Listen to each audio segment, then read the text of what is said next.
Assalamualaikum warahmatullahi wabarakatuh, saya Jasmine Talib, calon guru penggerak Angkatan 9 dari Kabupaten Morowali, kembali hadir dalam video tentang Ruang Kolaborasi Modul 2.1, Pembelajaran untuk memenuhi kebutuhan murid.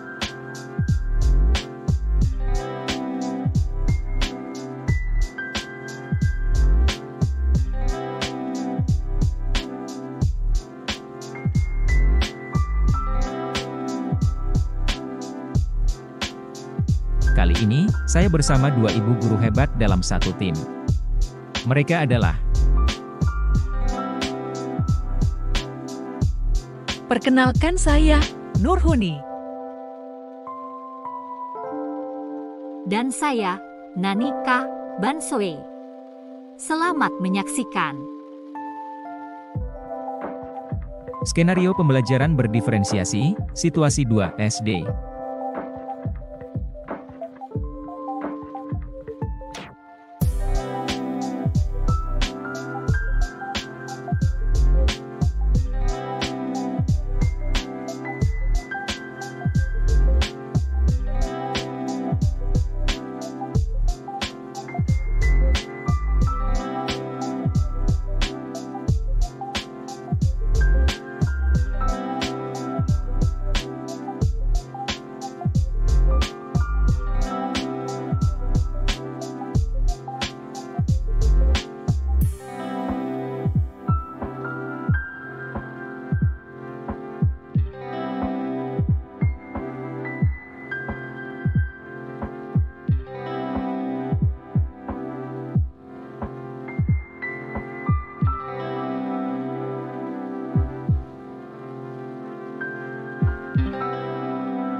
Bagaimana cara guru tersebut menentukan kebutuhan belajar muridnya?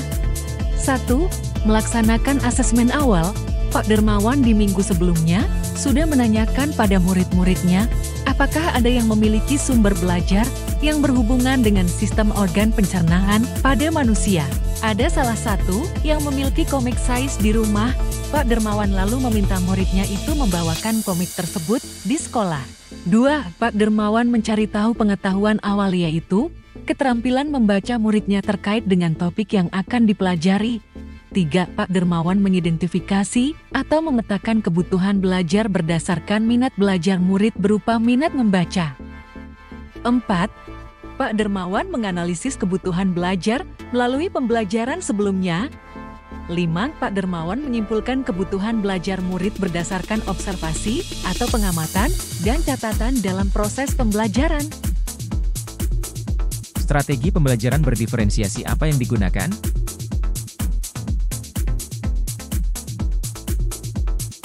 Diferensiasi konten. 1.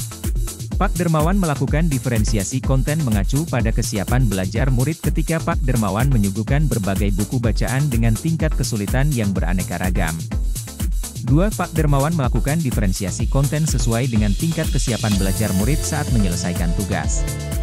Terkadang, beberapa murid masih memerlukan panduan yang lebih terstruktur, sehingga ia harus merinci tugas mereka dengan tahapan yang jelas. Ini terlihat ketika Pak Dermawan menyusun daftar kegiatan yang lengkap beserta instruksi yang terperinci. Diferensiasi proses. 1. Di awal pembelajaran, Pak Dermawan menyuguhkan pertanyaan panduan untuk membantu murid memahami sistem. 2. Pak Dermawan menciptakan aktivitas yang bervariasi untuk memenuhi kebutuhan beragam gaya belajar murid. Diferensiasi produk yaitu, Pak Dermawan memberikan tugas, baik dalam bentuk unjuk kerja atau demonstrasi, yang sesuai dengan tingkat kemampuan individu siswa, yakni rendah, sedang, atau tinggi. Bagaimana guru tersebut melakukan penilaian?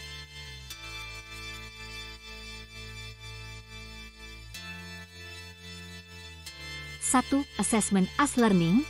Pak Dermawan melakukan observasi, pengamatan, kegiatan murid sambil memberikan pertanyaan-pertanyaan untuk membantu murid yang mengalami kesulitan dan memberikan pertanyaan lanjutan untuk murid yang membutuhkan tantangan lebih. Pak Dermawan mencatat semua informasi yang didapat dan menggunakan informasi tersebut untuk menyesuaikan tingkat bantuan yang diberikan kepada murid. 2. Assessment for learning yaitu penilaian yang dilakukan selama berlangsungnya proses pembelajaran dan biasanya digunakan sebagai dasar untuk melakukan perbaikan proses belajar mengajar. Pak Dermawan melakukan penilaian berjenjang, peer assessment, sebagai berikut.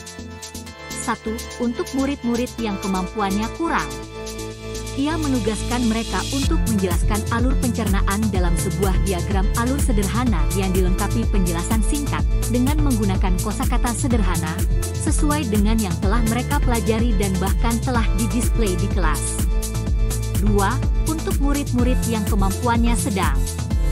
Ia meminta mereka membuat sebuah cerita narasi tentang pencernaan dengan kosakata yang lebih bervariasi. 3. Untuk murid-murid yang kemampuannya tinggi. Ia meminta mereka membuat sebuah cerita kreatif. Dari perspektif seorang, makanan yang menarasikan alur pencernaan. Melalui tugas ini penyusunan kalimat dan pemilihan kosakata yang digunakan tentunya sudah lebih sulit.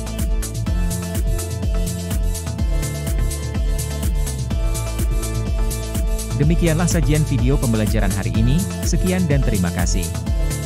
Wassalamualaikum warahmatullahi wabarakatuh. Salam dan bahagia.